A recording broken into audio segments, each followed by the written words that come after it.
Nagaya nageessisa waadaa waldaa dubartoota Anolee kora cimaa yeroo jalqabaatiif giddugala Arsii magaalaa Asallaatti taasisuuf imala isaa eegalee as gahee jira.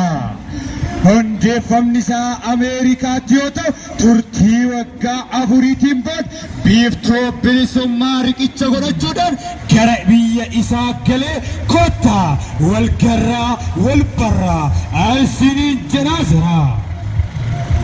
Sagantaa kana sababeeffachuudhaan sagantaalee mi'aawaa kanneen akka sirna qanafaa, eebba kitaabaa wayyamaa akkasumas eebba kitaaba wayyooma akkasumas affeerra sirboota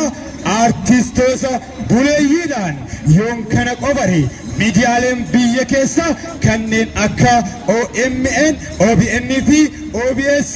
kallattiidhaan qilleensarra oolchuudhaaf qophii isaanii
namni waliin ijaarame namni waliin dhaabbate biyyaafis biyyoofis naannawaafis qeefis gandaafis tola waan ta'eef ijaaramuun barbaachisaa waan ta'e itti amannee nuti dubartoonni Aanolee biyya ambaa keessatti ijaaramnee yeroo dheeraa fudhannee itti qophoofnee duudhaa keenna butaa keenna butannee akka mootummaan Itoophiyaa mootummaan biyya kanaa mootummaan Oromiyaa itti amanee warri biyya alaa keessatti ijaaramtan dhalataan biyya kanaa ka saba kana taatan galtanii biyya keessan keessatti dalaguu mirga qabdan jedhee mirga guutuun wayyameen akkasumas yeroo fudhannee hin turre malee sababbiin itti bakkee kana dhufneef sababbiisanii galatoomaa jechuun ni barbaannaa. Dhugamatti waldaan akkana jiru kun hundaa'uun akka uummataatti sochii diinagdee sochii madaallii siyaasaa uummata Oromoo harkaa turu hegereen keenya ifa haa ta'u dhaloonni keenya nu jalaa jiru qeerroo fi qarreen keenya biyya abdii qabu biyya mul'attu akka dhaalchifnuuf waldaaleen akkanaa kunniin qooda guddaa qabu. Kun akka milkaa'u obboleewwan keenya haawwan hayyoon dargaggoon fageenya odoo hin daangessin biyya alaa irraa asuma biyya keessaallee lafa garaagaraa irraa addanatti argamneerraa akka bulchiinsa magaalaattii fi akka qaama mootummaattis miseensi waldaa kanaa akka dabaluuf akkasuma waldaan kun akka lukaan gad dhaabbatuuf qooda akka mootummaattii fi bulchiinsa magaalaatti nurraa eeggamu kamiyyuu bahuudhaaf qophiidha. Tole maqaan kiyya Saaraa Dubee jedhama godina Arsii Lixaa irraa asirratti hirmaadha. Yaa'iin dubartoota aanolee kun asirratti hundaa'uun yaa'iin sirni akkanaa kun geggeeffamuun dubartootaaf faayidaa akkamii qabaa jettan isin? Tole yaa'iin kun hundeeffama waldaa dubartoota aanolee asirratti geggeeffamuun isaa dubartootaaf hiika guddaa qaba. Akkuma beekamu dhala namaa biratti iddoon dubartiin hin jirre qaran qabu jedha Oromoon. Dubartoonni uumama isaaniitiin rabbi dandeettii waa bulchuu dandeettii horanii guddisuu mana irraa kaanii haga naannoo isaaniitti waan uumamaan kenneeraa fi kana dabalataan immoo waan naannoo isaanii irraa baratan dabalatee dubartoonni diinagdee keessatti siyaasa keessatti hawaasummaa keessatti gahee guddaa qabanii keessattuyyuu warra darbe haawwata keenya isaan duraan osoo hin baratin osoo homaa hin argin uumama isaaniitiin sammuu isaaniitti beekumsa hedduu qabatanii gama duudhaa seenaallee haa ta'u aadaallee haa ta'u eenyummaa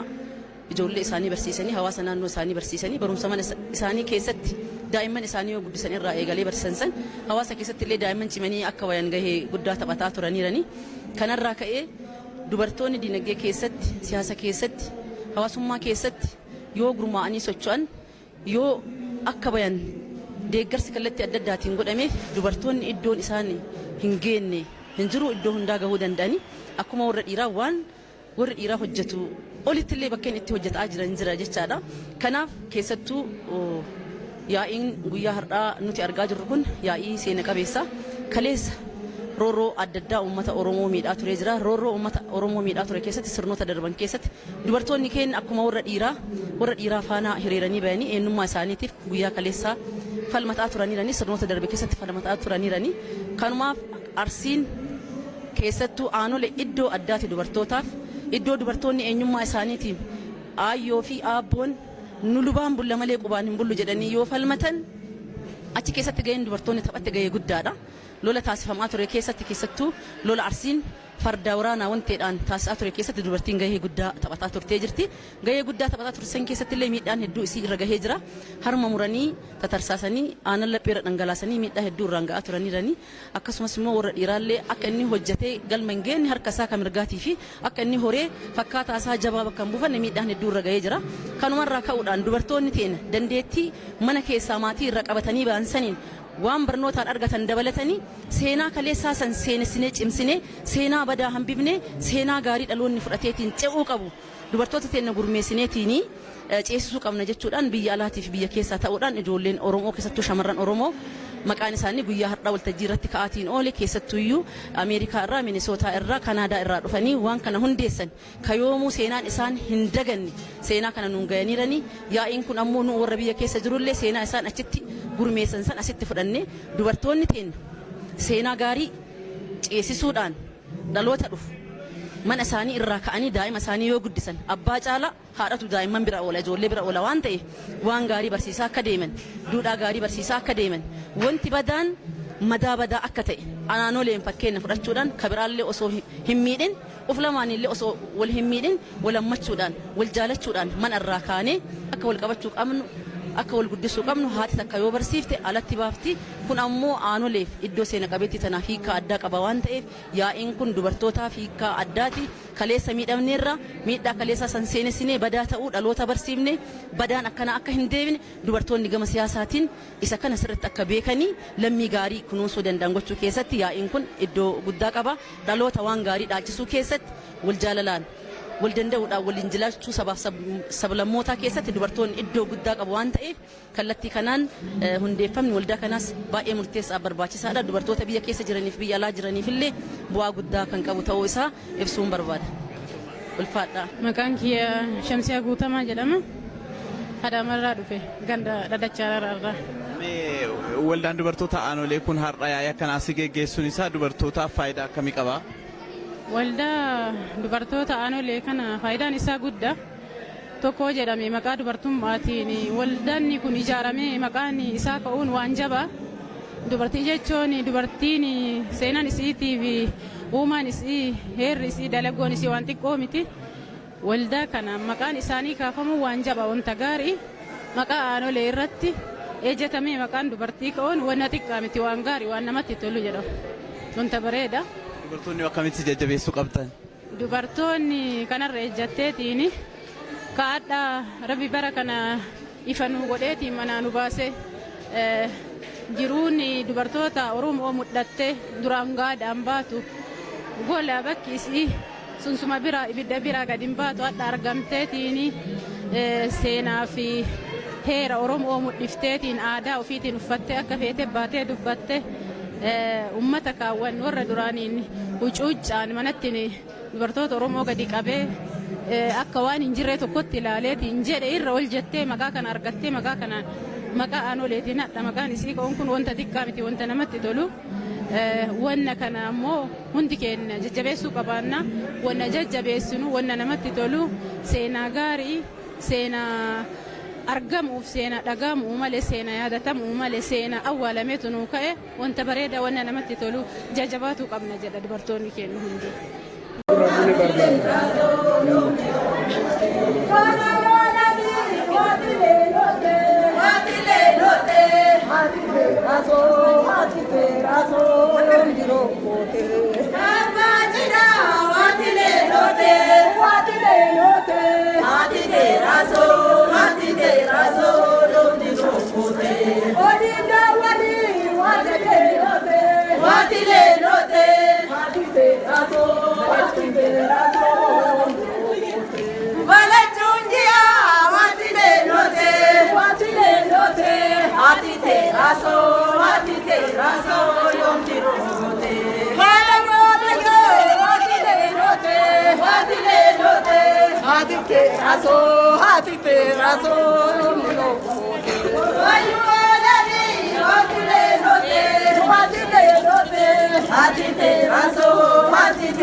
Kurfoo goshoo kaima ndo ene moota do kurfoo goshoo kaima Gaafa bulee Oromoon odaa bulee murtaa Oromoo madda walaabuu bulee murtiin seeraan nutti kallamtee ulee Oromoon gadaan bula gadaan rabbiin qajeela malkaa badoo laallata gaaddisa guddaa filata wal jibbaan teenaa miti lammiin koo wal jaalata yaa rabbi si kadhanne danuu memmenaayisi haadhaatiin na gabbisii gadhaatiin na moosisii saba booltaasisee biyya teena guddisi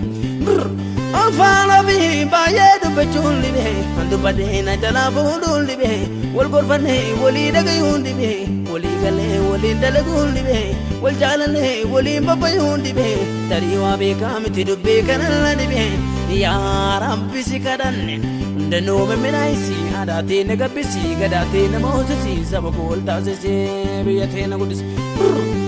Waka bole la pa margile dibe margara be sagana dibe sada be kerche pute dibe dagala be keran sajirun dibe chafana be arena gonni dibe gubana be korba gabil dibe ya rabbi sikadanne danu memmedaisi hadate ne gabbisi gadate ne mosisi sabu kolta se biyate na gudus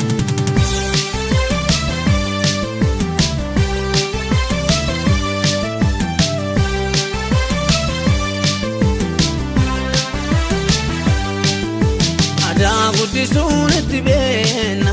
abbootii seenaarra tundoona akka yoo duraanatti boontu gartokkee gorraanatti kootu.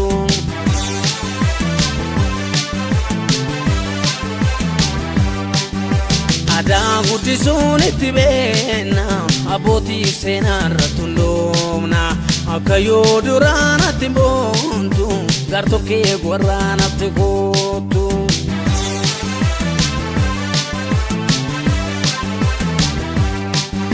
Sina gorana nati gotu sapula lana nati gotu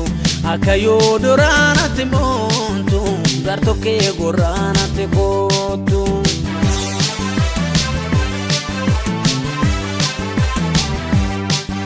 madawola bu nati gotu boe wora bu nati gotu akayo dorana nati montu gartoke gorana nati gotu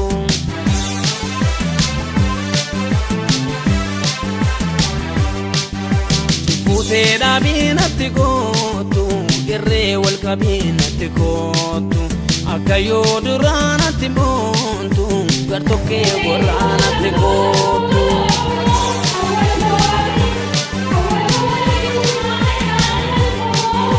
inakee qalinatti gotu ilmaan tee falinatti gotu akayo duranatti montu gartokkee gorraanatti gotu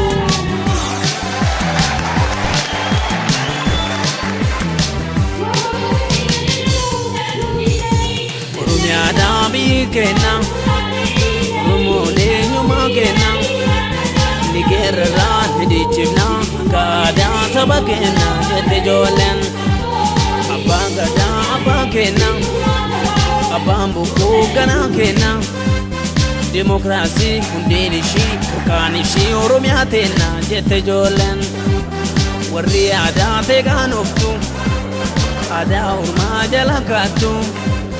Achijetes jarantatu asmagamte sabantatu unutalka arakunde mudatata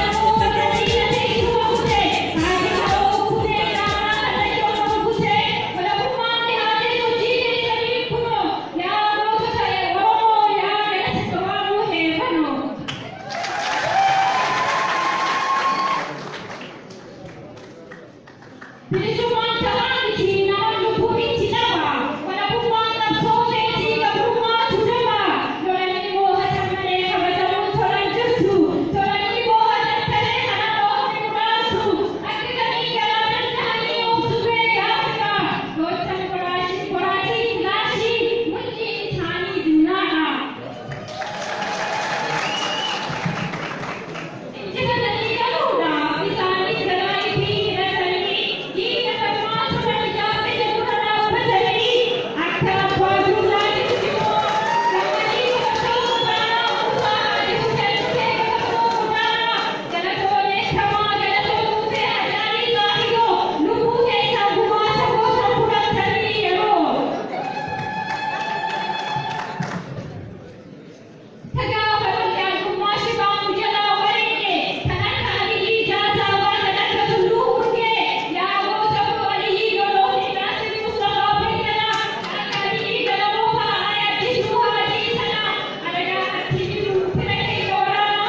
ها